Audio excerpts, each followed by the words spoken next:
Hola, ¿cómo están? Mi nombre es Samuel Solórzano Ciceri y el día de hoy me gustaría analizar una de las características de la comedia shakespeariana.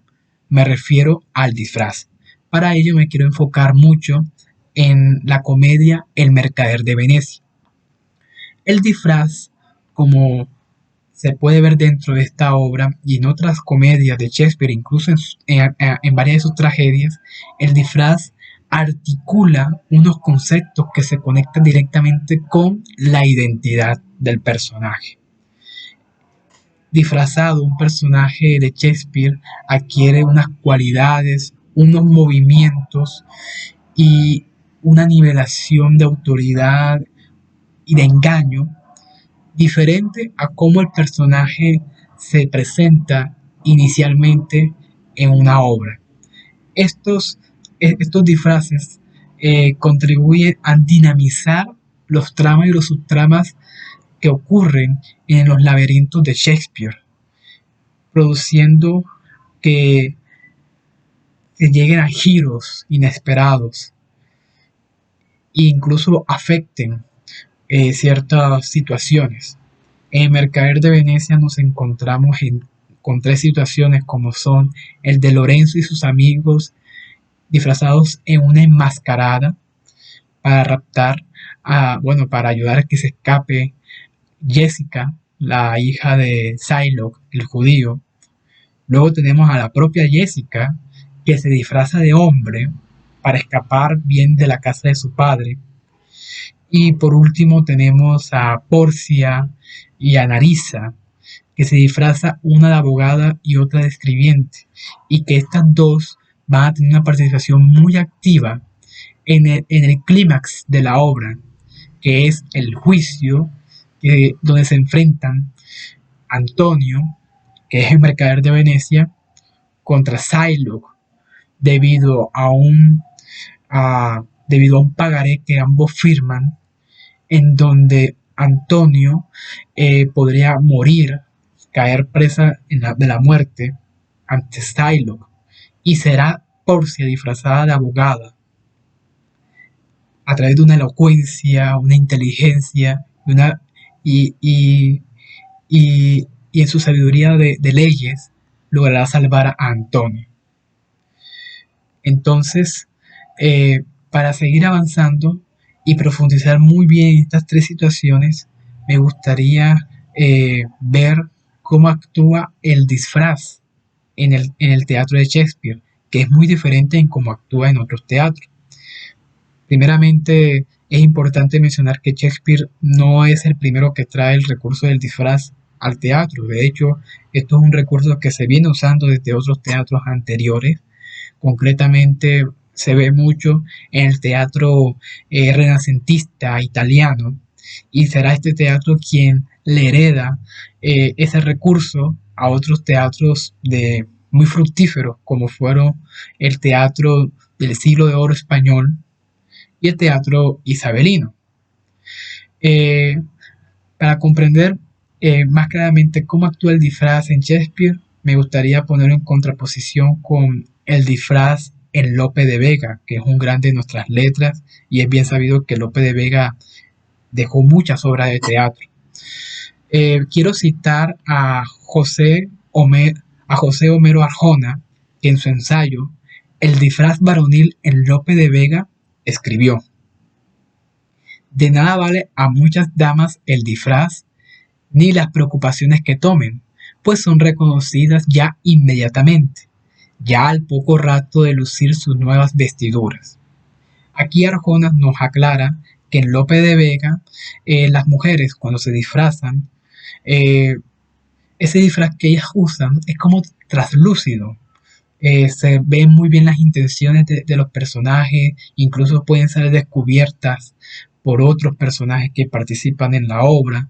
La mujer sigue siendo como una mujer, claramente que está el primer nivel de engaño, el primer nivel del disfraz que es el engaño, pero el personaje sigue teniendo esas mismas cualidades que es. En Shakespeare ocurre todo lo contrario, y sobre todo cuando es un personaje femenino que se disfraza de hombre. porque el disfraz en Shakespeare actúa como una capa opaca que oculta la personalidad y la identidad totalmente del personaje, y lo que hace ese disfraz es habilitarle y darle al personaje unas dimensiones de cualidades, personalidad, incluso de lenguaje que antes no las tenía al inicio de la obra. Eso lo vemos mucho en Porcia, cuando disfrazada de abogado, que tiene el nombre de Baltasar, se disfraza del Baltasar abogado. Ella quiere una elocuencia y una sabiduría, como ya he mencionado, que antes ella no tenía.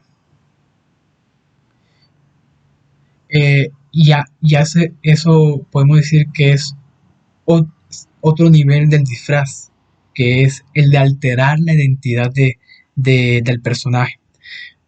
Cuando es una mujer, eso no solamente representa un papel en el personaje, sino también en el propio actor.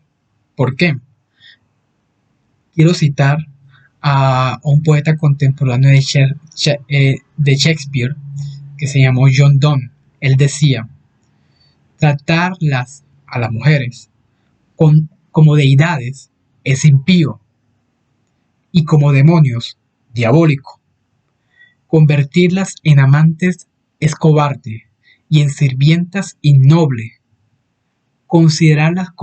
Hay que considerarlas como las ha creado Dios, como esposas. Es a la vez piadoso y varonil.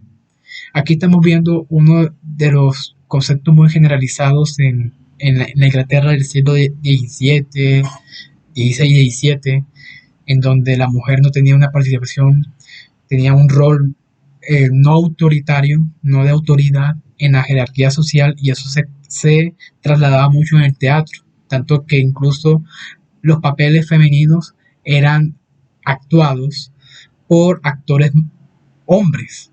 Entonces el actor hombre tenía que adquirir ciertos movimientos femeninos cuando tenía que personalizar a una mujer.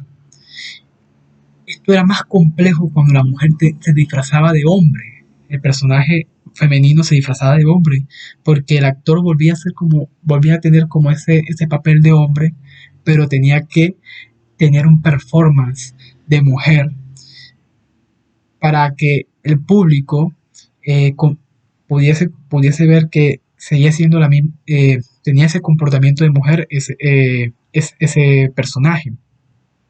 Entonces aquí también Shakespeare está atravesado también por el travestismo. Ahora, eh, esto hacía que el personaje femenino se nivelase en autoridad, en movimientos y en lenguaje, que la apartaba de su feminidad, y más bien adquiría una nueva personalidad. O sea, que este personaje se quedaba completamente oculto. Eh, Obviamente que, como ya dije, hay tres escenas donde ocurre el disfraz. En primera es la enmascarada de Lorenzo, que cuando Psylocke se entera, ocurre el primer nivel de disfraz, que es el engaño. De hecho, Psylocke dice textualmente, lo cito, se lo dice a su hija: no largues tu cabeza sobre la vía pública para embobarte ante los payasos cristianos de pintados semblantes. No dejes entrar en mi severa morada los ruidos inútiles de la disipación. Entonces, la enmascarada, ese disfraz, en primera medida, cumple el papel de engaño, de nivelar al personaje, de volverlo no, homogeneizante.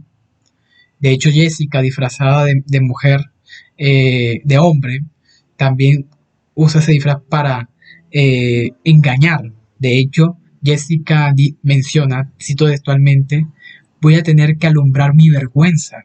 O sea que cuando se escapa disfrazada de hombre, Jessica siente temor, siente vergüenza de estar disfrazada de hombre.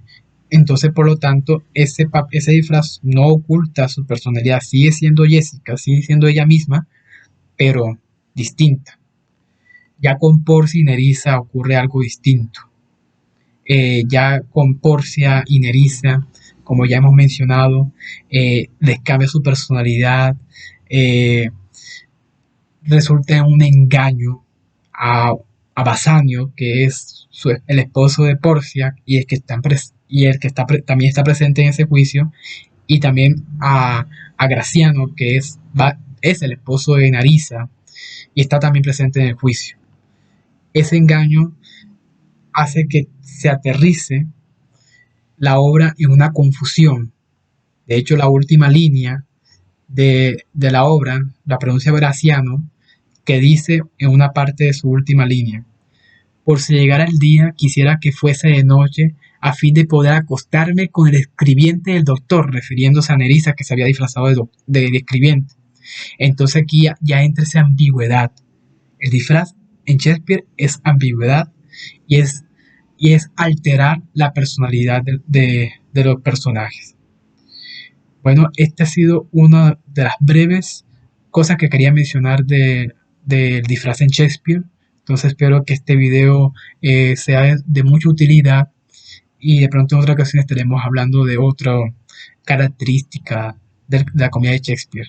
Que tengan buen día.